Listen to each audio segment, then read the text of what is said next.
Hello everyone, I'm Anna from SOCIDE team, and I'm here today with Maria, who is a mentor, and we will tell you a few words about our mentoring program and what do we do. To start, I would like to introduce you our team, and we are actually a group of active students who wanted to create a platform for young people because we were active throughout high school and our university studies. And we attended various projects, we took part in different competitions, did sports, and we found it very impactful on our life. And we think that it's very important for students to know that there are such opportunities and to inspire them to attend. So we started the project Aktivní studenti, translated to active students. And afterwards we started sort of a company, SOCIDE, which comes from words society and idea. So that's who we are and what do we do? Because to create a platform is quite a long-term goal. We started with easier steps, so we created a Facebook group called Aktivní studenti, where students can share their knowledge, their stories. Afterwards, we came up with interviews with inspirational people. And then what is our main activity now, we started a mentoring program. So this is our website where students can find all the things we do. They can find the podcasts or interviews with people which we do with different people from different fields of study. We don't focus on one field, so you can find there people from IT, from economy, doctors or veterinarians, so various people. This is on our website. We also created a site where people can find different fields and they can find opportunities in them. So when they come to, for example, a page focused on space and cosmonautics, they can find projects and competitions which they can take part in. But as I said earlier, our main activity now is the mentoring program, which they can also find on the website listed down below. And why mentoring? Nowadays there are many options what students can do. It's sometimes very hard to decide. It was even for us hard to decide what do we want to do during high school, after high school, what do we want to study, or afterwards, where do we want to work? For example, some people are deciding if they want to pursue their career in science or if they want to get into business. So everyone struggled sometimes with something during their time. So it's very, very important to have someone to turn to if they need any advice. So because a mentor is sort of a very supportive person who understands the field you are in, that's why we started the mentoring. And what are the benefits? Basically, the main I think benefit is the sharing of knowledge and information. So mentor can guide you and tell you more about what he does or her does, but they can also help you with sort of a personal growth because they know how to, for example, manage their time in their job, with their family life, and also they can connect you to different members in the community where you are, for example, new in.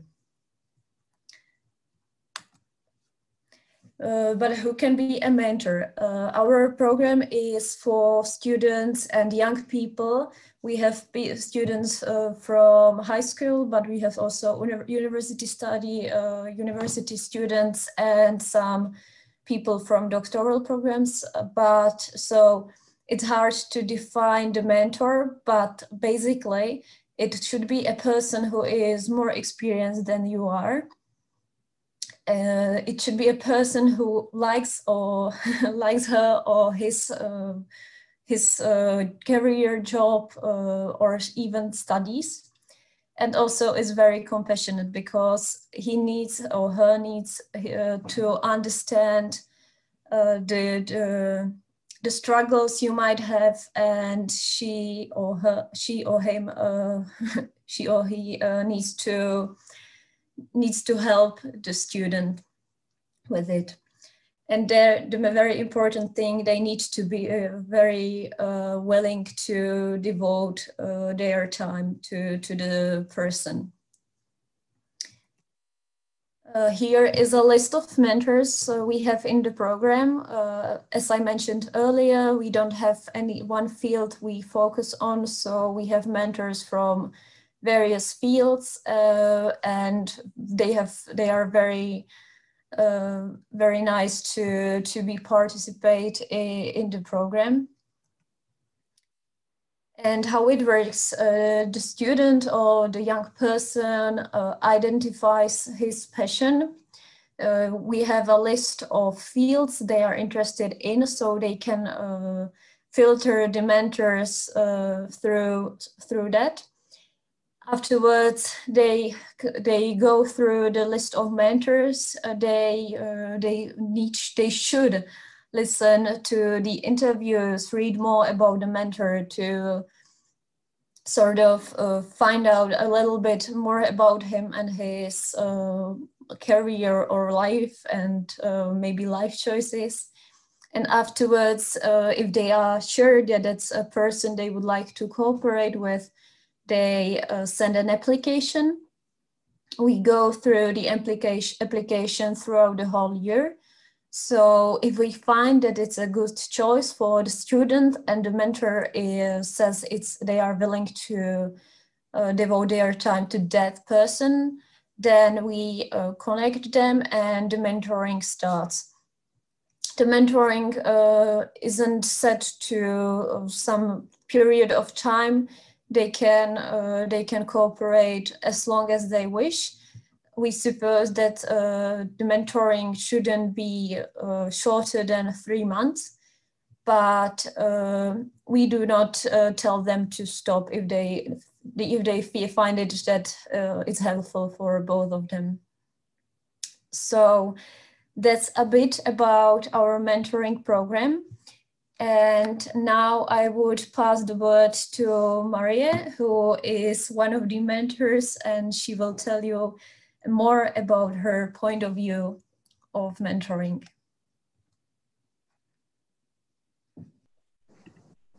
Anna, thank you very much for the introduction to the Active Students program. And I am one of the mentors. I've been doing it for since the spring, I believe. So I'm quite new to it, but even though I'd like to share my experience with the mentoring program.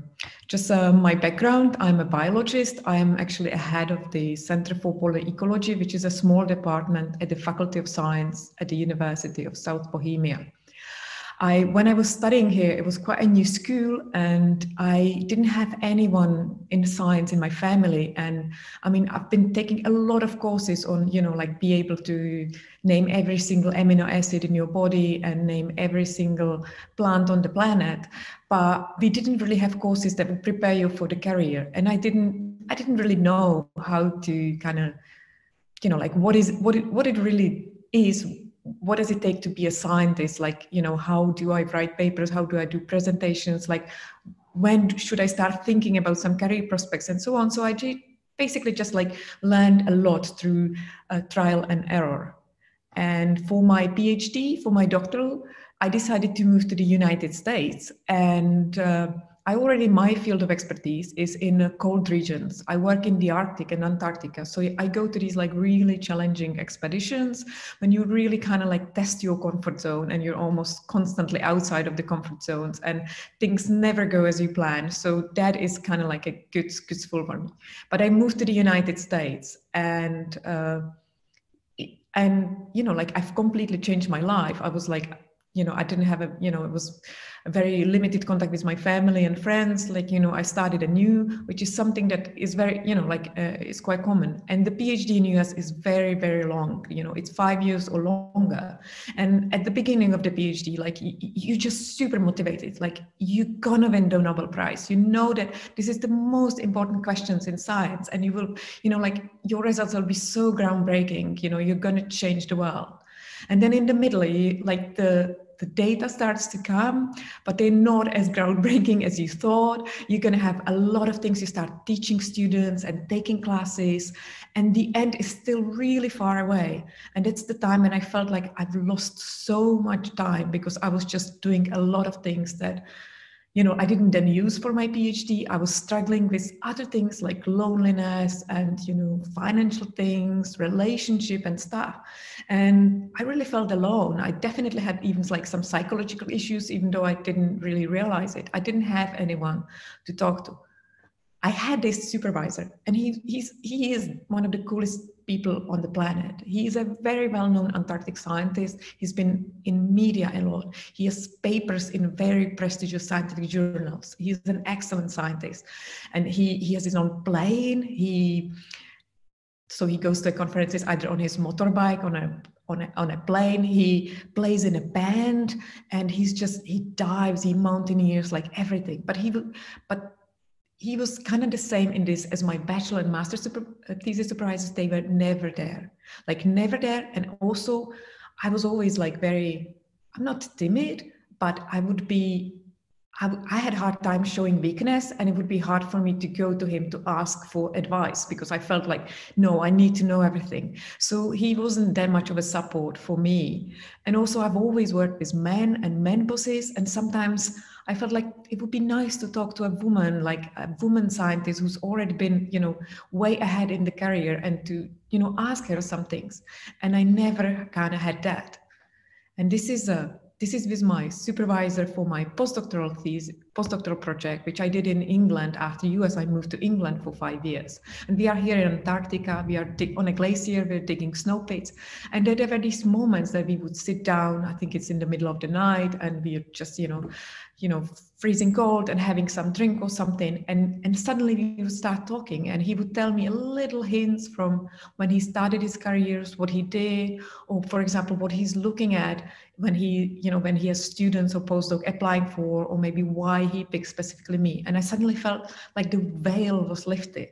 Before that, I could only see the sort of like science stuff, but suddenly I was like, okay, like I saw the person where they were, but I had no idea how they get there. And I had no idea how they juggle time, how they do things. And there were these like little bits that they told me. And this is something like it's just ingrained in my brain, and I treasure them. But they were very far and few.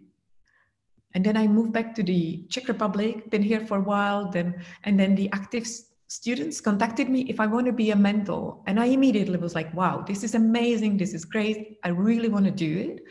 But they also they forced me to write it down, like my reasons and what can I actually offer. So I actually had to think it through. And I've realized that, yes, I can, because my first thought was, okay, I'm a scientist, I'm a decent scientist, I can advise on my specific science, but it's not enough. I mean, I've lived quite a lot abroad. I have experience with a lot of these, expeditions where you just really learn a lot of things. I had to be able to kind of manage my time. I also do quite a bit of media presence. So, this is something also I can help. But most of all, I felt like I could really save that person's time. I feel like I had to invent everything on my own. And I have a bit of a perspective and view on what is the wrong way and what is the right way, or what is the easier way. So instead of someone going through all these kind of loops, they can go a much more straightforward line to, for example, where I am, if that's what they want to do. So I think that was kind of my main motivation. And also the students told me that, okay, we're gonna have to do like a little video with you, and it's going to be something like a masterclass. And I was like, wow, oh my God, that sounds so amazing, because I love masterclass. These really like masterclasses for people who are like absolutely top in the world. Like you get Martin Scorsese, the Hollywood actors, Gordon Ramsay, famous writers, and so on. So I was like, wow. So, and I have them all the time as an advertisement on my social media feeds, and they always pop up, and it's just like, I can't stop watching them because they're just so well done. So this is what they did. They did sort of a video with me, which they tried to focus on, they asked me a lot of questions, but they put the things that really showed my work and that really showed like my passion for my work. And I think it works really well. And I love to watch the other mentors' videos as well, because they're just so brilliantly done. So I was so impressed with the like professionality.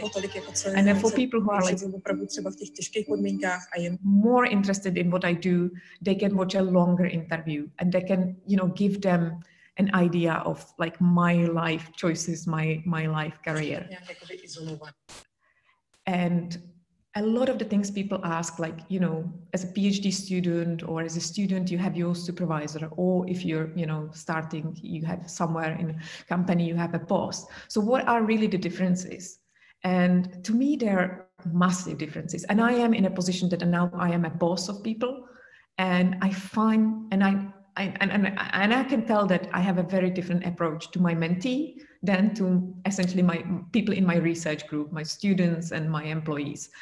And the thing is that there are supervisors who could be a good mentors as well. Like these are the supervisors who will tell you about like how they get to where they are, how they write papers, how they do presentations. They would advise you on you should apply for the scholarship and so on. They might even talk to you about some of your like relationship problems and so on. But there's not very many of them. But even if they are always like the supervisor is responsible for his lab, for his research group, for a research project, for a whole department. And this is what, you know, like they are responsible for. So if your well-being is not in connect with that, if you are no longer helping the research group, if there is no finances for you, like we simply don't have money to employ you and so on, they're not going to be behind you. They're not going to support you in that way, because they have sort of like, you know, because you are not the only person they are responsible for. They are responsible, for example, for the whole department. So they can't like, you know, protect you and not protect the other people. While as a mentor, my only interest is the well-being of my mentee. And even if the mentee can't sometimes see it because they have a very narrow-minded vision, like I don't have like any stakes in it. Like they can't fail me. And I think that is a huge, you know, like huge difference. And so what I feel like I'm actually offering to my mentee, or what I can offer, is definitely listening. A lot of people, especially they're like, for example, very ambitious or have like very big goals, they don't feel like people understand them. You know, they can, you know, their friends can understand something, their parents something, their teachers something, but they don't really feel like they are understood. I share my experience, like the things I did and that worked for me, the things I did and didn't work for me, the things I've learned that other people did and worked for them, and so on. So I'm really sharing my experience and showing how I do things without, you know, saying that this is the only way and right way just because it works for me. And one thing that I think is really crucial is giving perspective. And this is going to sound patronizing, but this is really something you just comes naturally with age. Like when I was young, I had a very black and white vision. And even though I thought, and sorry, young people, even though you think you're doing tons of things, like I think you're still really focused on a much, you know, smaller amount of tasks than when you are a little bit older. Maybe you have families, you have like other things and so on. Like the tasks become much bigger. But it is a good thing, because then you become less harsh on yourself. Like you see that this one thing is not the most crucial thing. It's not a matter of life and death. If I'm not gonna have good grades, it's a matter of life and death and so on. So naturally, if someone has been, you know, a little bit older and has gone through some career process, they're gonna have a better perspective. And also what I think I do and I want to do is to be this middle person, which is something that might be just my experience, but I've always struggled with because I was very much a perfectionist. I would always struggle with like showing my supervisor my presentation or my research paper until they were perfect, until they thought they were perfect. So I would spend, several months preparing it. For example, if it was a paper, and then I had another month when I didn't know what to do better with it, but I was still too afraid to send it to my supervisor. And finally I would do it and I would get it back completely red with all these things, which, obviously made me, heartbroken. It was like, oh my God, I'm a complete idiot. It can't be true. But it actually was really helpful because it was a guidance. Finally, I knew what to correct, what to do. But maybe the students now are a little bit different. They are not afraid to show some sort of, I don't know, an ignorance. But what I want to do for my mentee is to be this person in the middle. If they want to show a presentation, if they want to show a paper and we do that or something, I'm the one who's not going to judge them. I'm the one who's going to give constructive advice, and they never ever have to feel afraid to show me any of their work, no matter what stage it is in. And what I think are the most crucial things for the mentor-mentee relationship to work is obviously trust. You have to trust each other.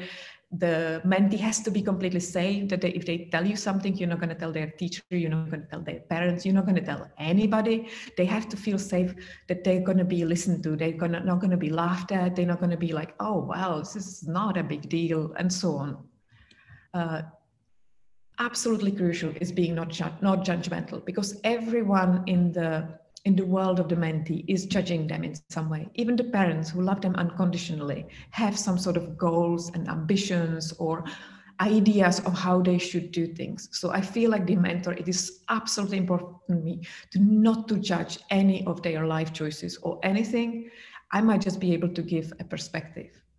Also being there. I mean, obviously you have to kind of set some boundaries and within reason. I think it is important for the mentor to, give, the trust goes both ways. So to trust the mentee that they're not going to be harassing them in the middle of the night, but they have the option to, contact me even at odd hours and so on, if things are really critical and they need some sort of a support, a quick phone call and so on.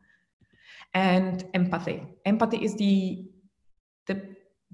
basis of every relationship, no matter what, if it is a love or friendship or any kind of a colleague thing. I think empathy and being able to see something from other people's perspective is the most crucial.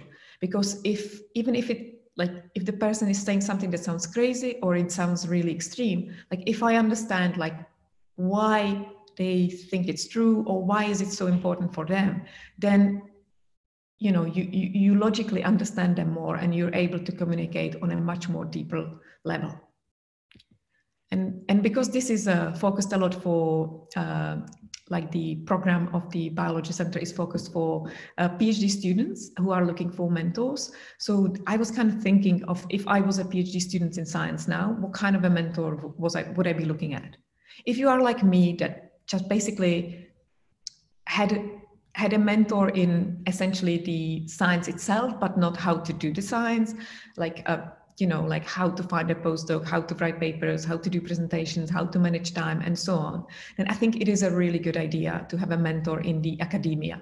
It doesn't have to be in your field, but just someone who's been in academia, who is somewhere where you would want to be, and who is kind of like a role model for you, because they can help you and they can tell you things that you might not have even thought about, the way they get there.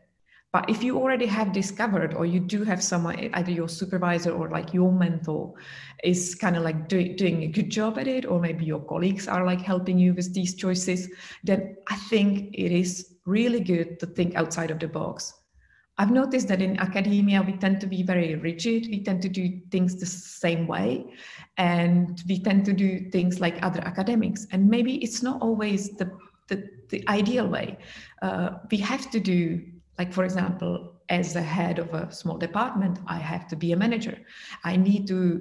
We all need to, even as PhD students, find some disciplines. We need to manage our time. We need to make really great presentations that will just, excite other people. We need to write good papers. and so on. And these are things that, like, for example, business people are excellent at it. I mean, you know, for them, it's a matter of, like, you know, making sales and, you know, having the job or losing the jobs or making money and so on. So they are way ahead in these areas than academics or sort of like promotions and things like that, or, you know, like the ways to think out, you know, like think outside the box and get their career. So like, I wouldn't really, I think it's not a bad idea to kind of think about someone who is not in your field, but can give you different perspective. And for example, many, like the thing that we are most judged on, or like, you know, is writing, science writing. And a lot of scientists struggle with it. And for example, I get my advice from actual writers, like fiction writers or writers, because I mean, of course, academic writing is different, but there are some principles that are still the same. So why not ask the people who are actually, you know, it's their job to, you know, they write for money. So I guess it was kind of like a short interview to like what I think a mentor could do for a mentee or for you, and what I think a mentor should be, and what I would do if I was looking for a mentor. So thank you very much.